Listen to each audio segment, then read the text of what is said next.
கூட்டணிக்கு வேண்டாம், வெளியில் இருந்தே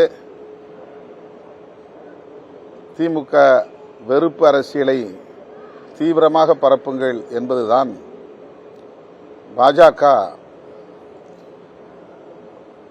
பலருக்கு கொடுத்திருக்கிற செயல் திட்டம். இது ஒரு ஒர்க் ப்ரோக்ராம். எல்லாரையும் கூட்டணியில் சேர்க்கணுங்கிறது மட்டுமே அவங்க நோக்கம் இல்லை. இந்த தேர்தலில் விஜய் அவர்களை கூட்டணிக்கு இழுக்க வேண்டும் என்பது அதிமுகவின் நோக்கமும் இல்லை, பாஜகவின் நோக்கமும் இல்லை. அவரை வைத்து திமுக தலைமையிலான கூட்டணியை பலவீனப்படுத்த வேண்டும், இந்த கூட்டணி ஆட்சிக்கு வந்துவிடாமல் தடுக்க வேண்டும், சிறுபான்மை சமூகத்தினரின் பெரும்பான்மையான வாக்குகளை சிதறடிக்க வேண்டும். இதுதான் அவருடைய ஒரே அரசியல் செயல் திட்டம். எனவே தமிழக வெற்றிக் கழகத்தை அதிமுக பாஜக கூட்டணியில் சேர்க்க அவர்கள் ஒருபோதும் முயற்சிக்க மாட்டார்கள். வெளியில் இருந்து எந்த அளவுக்கு திமுக மீதும் திமுக அரசின் மீதும் திமுக தலைமையிலான மதசார்பற்ற முற்போக்கு கூட்டணியின் மீதும் தாக்குதல் தொடுக்க முடியுமோ அந்த அளவுக்கு தாக்குதல் தொடுக்க அனைத்து வகையிலும் துணையாக இருப்பார்கள். மணிப்பூரிலே நாள்தோறும் அங்கே உயிரிழப்புகள் நிகழ்கின்றன.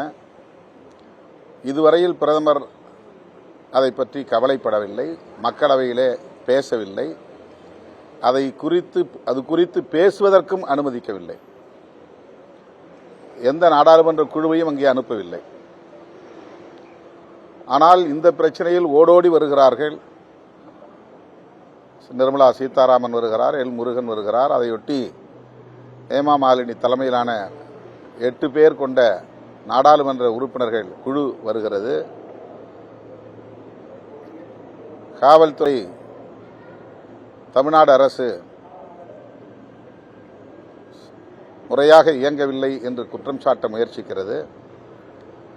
ஆக 41 பேர் உயிரிழந்தது அவர்களுக்கு பிரச்சனை இல்லை. இதை வைத்து தமிழ்நாட்டில் அரசியல் செய்ய வேண்டும் என்பதில் தான் அவர்கள் குறியாக இருக்கிறார்கள்.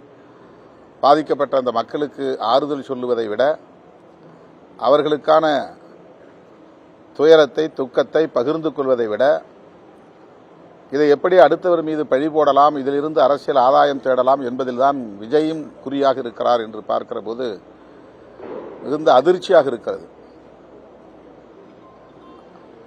அதற்காக அவர் துளியும் வருத்தப்படுவதாக தெரியவில்லை, கலங்குவதாக தெரியவில்லை, குற்ற உணர்வு அவருக்கு இருப்பதாக தெரியவில்லை. கொஞ்சம் கூட கவலைப்படாத நிலையில் ஆட்சியாளர்கள் மீது பழியை தூக்கி போட முயற்சிக்கிறார் என்றால் அவர் எவ்வளவு ஆபத்தான அரசியலை கையில் எடுத்திருக்கிறார் அல்லது ஆபத்தானவர்களின் கைகளில் சிக்கியிருக்கிறார் என்று எண்ணுகிற போது பெரும் கவலை அளிக்கிறது. செய்திகளை உடனுக்குடனும் துல்லியமாகவும் தெரிந்து கொள்ள சப்ஸ்கிரைப் பண்ணுங்க.